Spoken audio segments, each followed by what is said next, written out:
دوستو، خداوند کا کلام آپ تک پہنچا ہے۔ پلیز لائک اور شیئر لازمی کیجیے۔ God bless you. اے میرے خدا، اے میرے خدا، تو نے مجھے کیوں چھوڑ دیا؟ تو میری مدد اور میرے نالہ و فریاد سے کیوں دور رہتا ہے؟ اے میرے خدا، میں دن کو پکارتا ہوں پر تو جواب نہیں دیتا، اور رات کو بھی، اور خاموش نہیں ہوتا۔ لیکن تو قدوس ہے، تو جو اسرائیل کی حمد و ثنا پر تخت نشین ہے۔ ہمارے باپ دادا نے تجھ پر توکل کیا، انہوں نے توکل کیا اور تو نے ان کو چھڑایا۔ انہوں نے تجھ سے فریاد کی اور رہائی پائی۔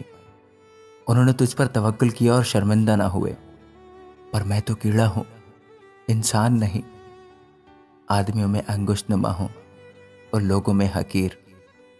وہ سب جو مجھے دیکھتے ہیں میرا مذائقہ اڑاتے ہیں، وہ منہ چڑھاتے، وہ سر ہلا ہلا کر کہتے ہیں، اپنے کو خداوند کے سپرد کر دے، وہی اسے چھڑائے۔ جبکہ وہ اس سے خوش ہے تو وہی اسے چھڑائے۔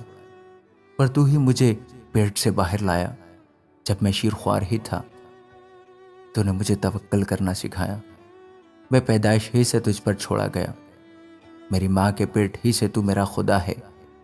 مجھ سے دور نہ رہ، کیونکہ مصیبت قریب ہے، اس لیے کہ کوئی مددگار نہیں۔ بہت سے سانڈوں نے مجھے گھیر لیا ہے، بھسن کے زور آور سانڈ مجھے گھیرے ہوئے ہیں۔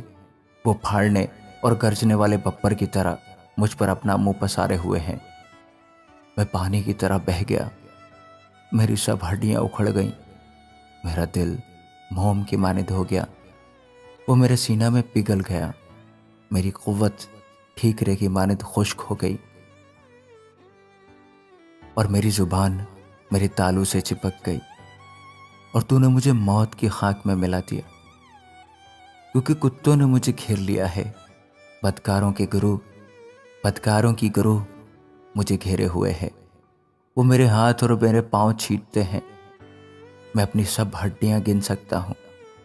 وہ مجھے تاکتے اور گھورتے ہیں، وہ میرے کپڑے آپس میں بانٹتے ہیں اور میری پوشاک پر کرا ڈالتے ہیں۔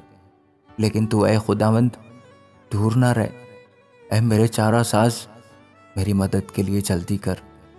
میری جان کو تلوار سے بچا، میری جان کو کتے کے قابو سے، مجھے بپر کے منہ سے بچا، بلکہ تو نے سانڈوں کے سینگوں میں سے مجھے چھڑایا ہے۔ میں اپنے بھائیوں سے تیرے نام کا اظہار کروں گا، جماعت میں تیری ستائش کروں گا۔ اے خداوند سے ڈرنے والو، اس کی ستائش کرو۔ اے یعقوب کی اولاد، سب اس کی تمجید کرو، اور اے اسرائیل کی نسل، سب اس کا ڈر مانو۔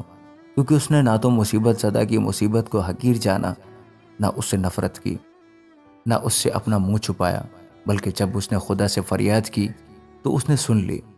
بڑے مجمع میں میری ثنا خوانی کا باعث تو ہی ہے۔ میں اس سے ڈرنے والوں کے روبرو اپنی نظریں ادا کروں گا۔ حلیم کھائیں گے اور سیر ہوں گے، خداوند کے طالب اس کی ستائش کریں گے۔ تمہارا دل ابد تک زندہ رہے۔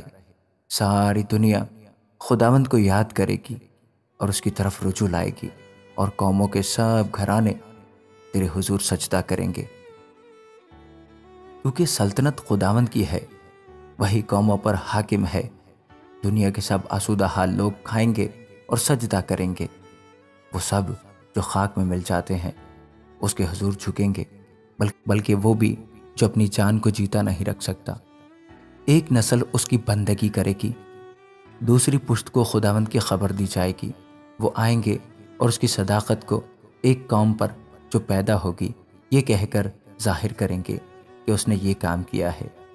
آمین۔